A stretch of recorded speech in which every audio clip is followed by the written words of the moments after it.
problem with determinism is it says everything can't happen anyway except the way that it's happening. Now, the problem with that is that it makes the concept of thinking irrelevant. Because you're thinking what you're thinking because you couldn't think anything else. Therefore, the notion of truth or judgment or all of that is completely shot down. So a totally determined universe is the most ultimately uninteresting that there can be. Nevertheless, the universe clearly is, to some degree, highly determined. I mean, we know to within nanoseconds the time of the sunrise tomorrow, and unless there's a serious instability, it will be on time. So there is a degree of predictability. My rap is sort of divided into two parts, and I'm very shy about the second half. The first half is easy for me. It's that psychedelics are wonderful, you should take them, this is the way to save the world, so forth and so on. The second part of the rap is, here's what I've learned from psychedelics, and then not some general kind of feel-good thing, but something that requires a blackboard and tensor equations of the third degree and so forth and so on. And I'm very shy about putting that out. My personal approach to psychedelics before I realized that you could save the world with them, when I just thought that this was some kind of thing, self-exploration, my notion was what it's good for is ideas. It's for generating ideas. And I don't really like the word generating, because you don't generate them, you hunt them. You get in your little boat and you paddle out onto the dark water, and then, you put your feet up and you wait, and you set your nets, and you wait. And,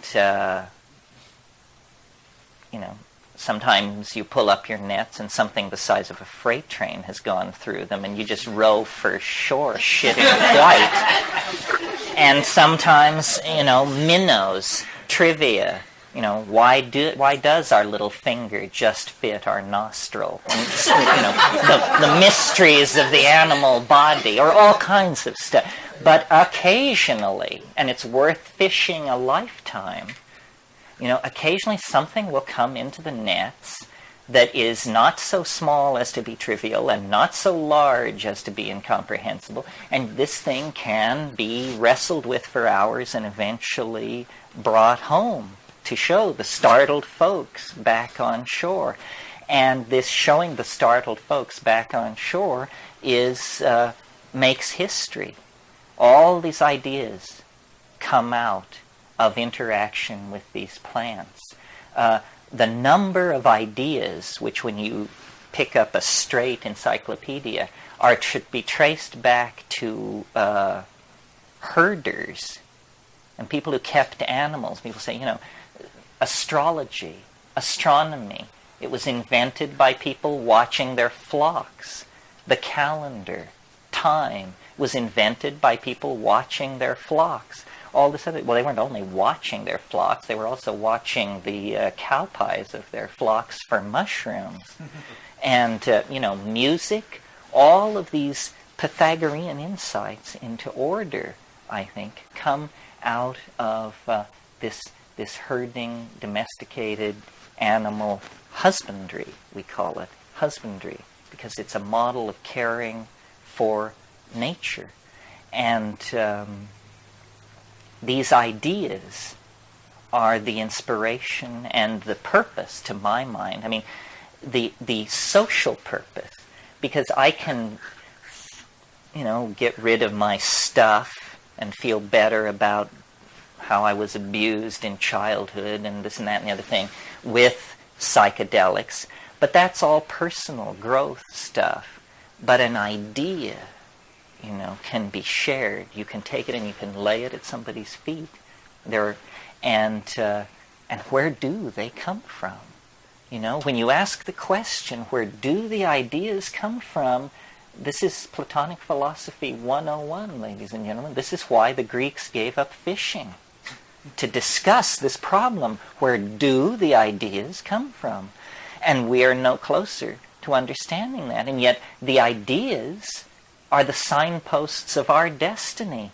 They guide us forward, and yet we know not from whence nor whither.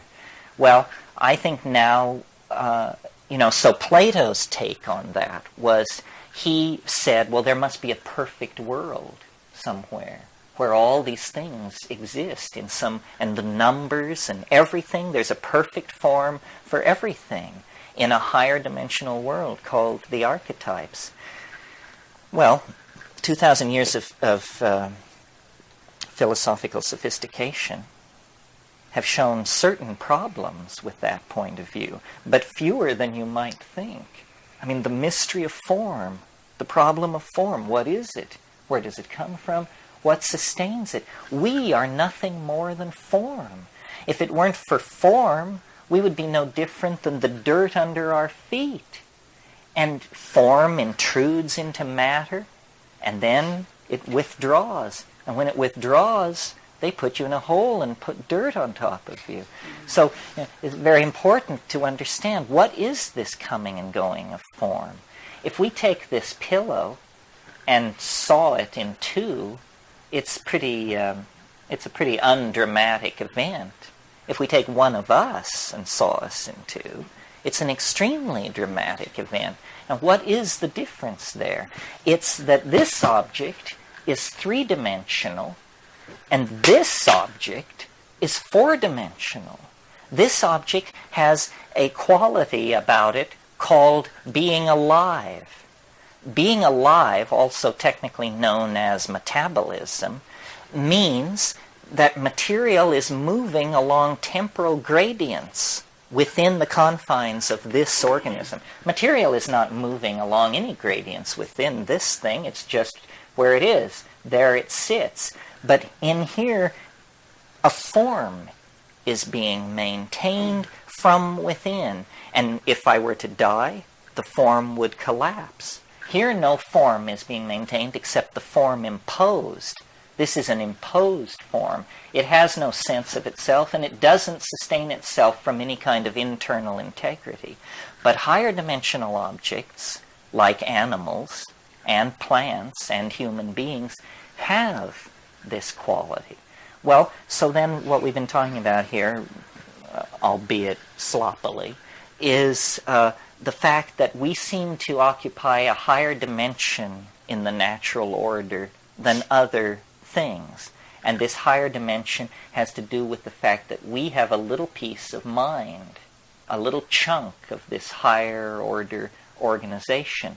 Well then, going toward that, as visionaries, as users of psychedelics, society keeps adjusting its trim tabs, as it were, to mirror this transcendental goal. And this is what we want to become. We want to become like the sensed object in our imagination. And shamanism is a pipeline about this. It's almost as though the end state, well, here's a model for it. It's almost as though the ordinary causal flow of information from the past to the future must make a place for like a 3 to 5% backward flow. And this is what we call intuition. It's that vague, unformed knowing that comes without any baggage of causal mechanism, but it's true knowledge. You know how it's going to be. Well, it may be that time is somehow information permeable, that future potential states of existence are actually somehow in resonance with states of existence in the present and in the past. Our models of how the world works are very, very simple. I mean, basically we operate with mechanical push-pull models that are appropriate to very simple mechanical systems, and yet we know that we are far more complex even than the most complex physical systems. This last 15,000 years has been something, and the last 500 years has really been something. It's so close now, the transcendental object, that it informs everything. The metaphor, the model to hold on in your mind as you gaze at the earth in its travail is the metaphor of birth, not death. That a gestation process of 20,000 years is coming to an end. Culture using, language using, minded creatures are coming to some kind of fermentative climax. And we cannot extrapolate the human career on this planet centuries into the future. It ain't going to be like that. It's an absurd question to ask the question, what will the world be like in 500 years? What the world will be like in 500 years is unimaginable, because in the next 40 years, we are going to pass through this quantized transition where we actually become insiders and players in the game. History is a state of becoming. It's a state of moving from the inarticulate, unreflecting, animal style of organization to the self-reflecting, minded, conscious, energy-controlling style. But to get from one to the other takes about 20,000 years, and it's a bitch. You don't know where you are. You don't know up from down. You cannot tell what is happening. There's just migrations and warfare and pogroms and gene mixing and hysteria of every sort and Messiah this and religion that, and they're slaughtering these people and these people are doing that. And it's like a bad dream.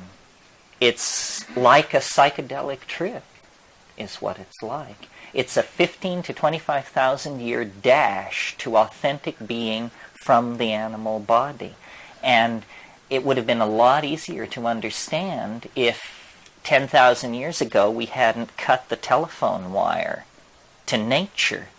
Because from then on we haven't been able to figure out what's going on.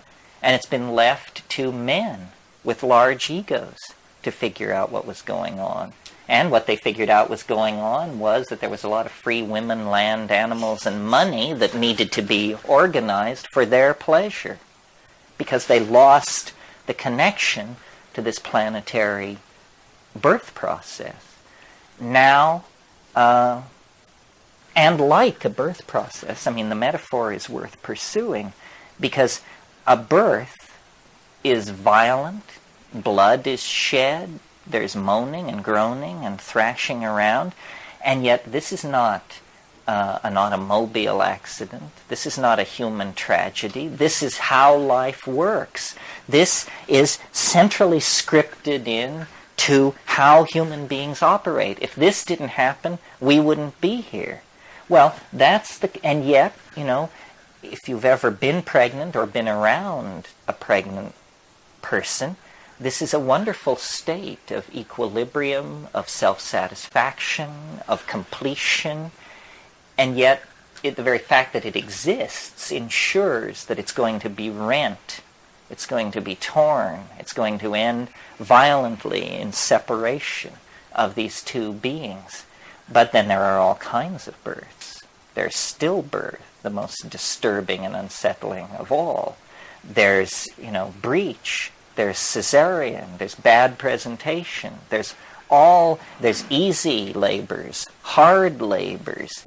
And I think this is the choice that we still have some choices left. And a choice still to be made is it going to be a hard labor or an easy labor? It's how fast we educate ourselves. That's the lubrication in the birth canal of this pup. How fast we educate ourselves. Are we going to fight it? Or are we going to go with it? And it's really frightening. I mean, because what we want is, first of all, forgiveness for what we've done, which ain't likely to come. And then we want to go back and paint ourselves blue and be tribal and turn our back on all of this. But I don't think it's going to be like that. It's propelling us to some kind of higher order. the faith is that history must have been for something, and that everything is to be knitted together, and everything is to be reborn anew. And I don't think this is not a religious doctrine exactly. It's more like the biological faith. I mean, we see it everywhere. We see it in the birth that I was just describing. We see it in the metamorphosis of insects. Heraclitus said, "Pantit rea," all flows. And I think that this is the hardest thing to learn. It certainly has been the hardest thing for me to learn in my life. And I assume then, by extrapolation, maybe this is one of the hard things to come to terms with. Everything flows. Nothing lasts. I mean, not the travail, not the horror, not the women you love, not the women who drive you crazy, not the children you love, not the children that drive you crazy. Everything is in the process of changing into something else, even at the very moment that you recognize its coherence as an entity. And this is the bad news that the ego doesn't want to hear. This is what the ego is created to deny, because the ego is, it's the effort of flesh to make diamond, and it can't be done. You cannot make an indestructible, adamantine, clear substance. It can't be done. But it's all tied up with our fear of death. We assume that if we release ourselves into this flow, we will be swept away, that our identity will cease to exist, that we will somehow not be there. This is an artifact of language. It's a horrible misunderstanding about who we are and how the whole system is working. Are you using language as a meta word more than just the syntactic syllables that we're using? Well, no, that's all I mean. But I'm really aware of what a funny thing it is. You talk about other dimensions. Language is like an informational creature of some sort. I mean, languages live, they reproduce themselves. Virus. Yes, it's a kind of virus. William Burroughs said this. Yeah. He said English is a virus from outer space. I have no quarrel with this. This seems entirely reasonable. It's a very strange thing. Reality is made out of language. And for most of the people in this room, it's made out of English. And yet we spend a great deal of time worrying about quarks and mu mesons and electromagnetic radiation. And all this is entirely a fiction. None of this stuff exists. All that exists are words. And we play a game, a really fairly insidious game with ourselves. We all, I suppose, here give great credence to what is called quantum physics. Is there anyone here who would care to explain to the group several of the core doctrines of quantum physics? Or any core doctrine? And by explain, I don't mean a verbal gloss. I mean give us the hardcore equations. Well, no one seems to be coming forth. And yet, this is our truth. How crazy are you if your truth is something you can't even understand? And that's the situation that we're in. We believe that somewhere among us, somebody understands these tensor equations of the third degree, and that if it got real tight, we could go to them and they would then explain what reality is. Well, this is a head full of shit, this kind of thinking. What you are actually dealing with is what Wittgenstein called the present at hand. The present at hand. Good phrase, because it implies that only that which can be grasped matters. And the quark cannot be grasped, mu meson, the electromagnetic field. None of this. These things need to be understood for what they are, which is little shingles which we epoxy onto the face of the universal mystery. And once you have a bunch of these little shingles epoxied onto the face of the mystery, then you can't see the mystery at all anymore, and you call that an explanation. Say, well, that's taken care of. We've explained it. By the time a child is 8 or 9 or 5 or 6, they have covered the entirety of reality with these interlocking little linguistic tiles. And nowhere now is reality to be found. Between ourselves and reality, as quickly as we possibly can, we erect a lie. We erect a false set of assumptions that are culture-bound. And this has always impressed me, the culture-bound nature of language, that in a way you can never leave the place you're raised in because you acquire a local language. And the local language is all you ever really have. I had an experience of this that brought it home to me very strongly, because when I first went to the tropics, I was there as a professional butterfly collector, and it was pretty important to make a living. And my impression of the jungle was that it was green. That was my impression. Well, then 3 years later, I went back with botanists. Well, if you know anything about botany and taxonomy, what it is it's an orgy of language. I mean, leaves are lanceolate, crenellate. They have bracts, which are sessile, umbellate, and indentified, and so forth. And so these are specialized words to describe structure.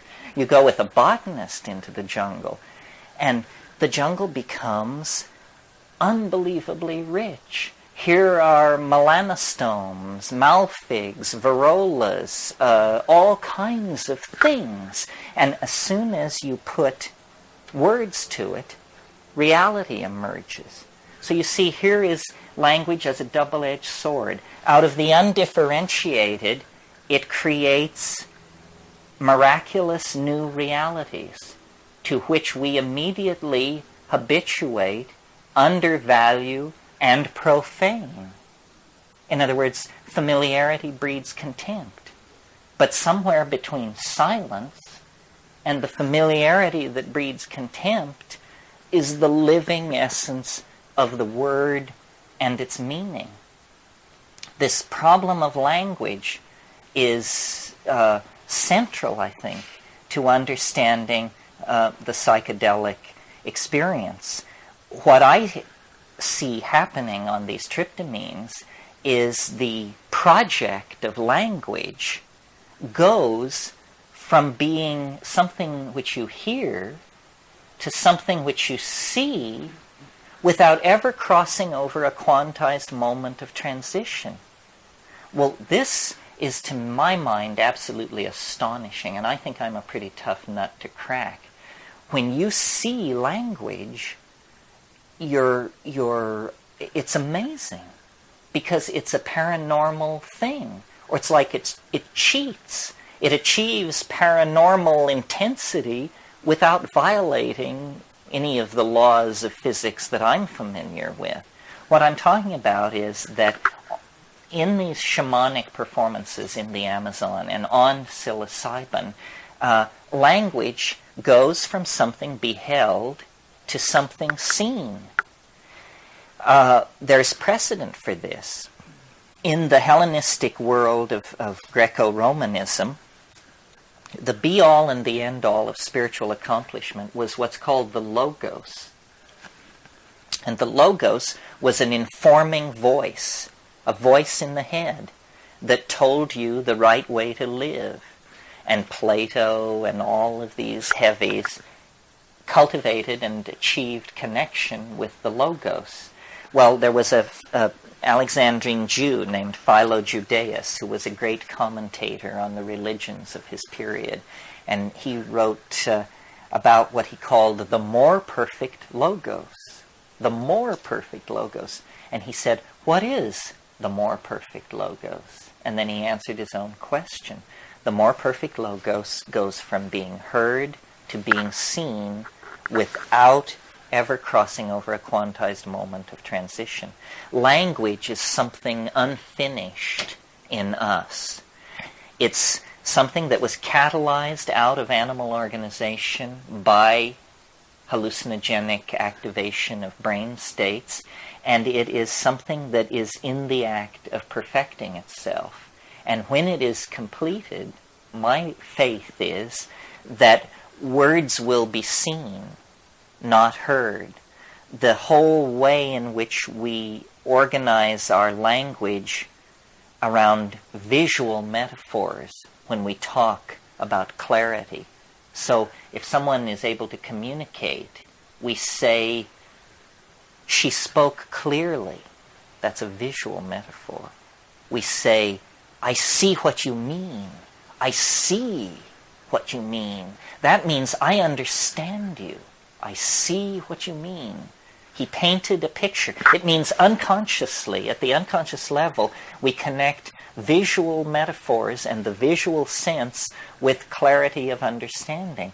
And what's happening in the ayahuasca cults, in the mushroom intoxications and so forth, is an invocation of the visible logos. It comes into being in the shared space. You control it with sound. I mean, you discover that sound is something that you can see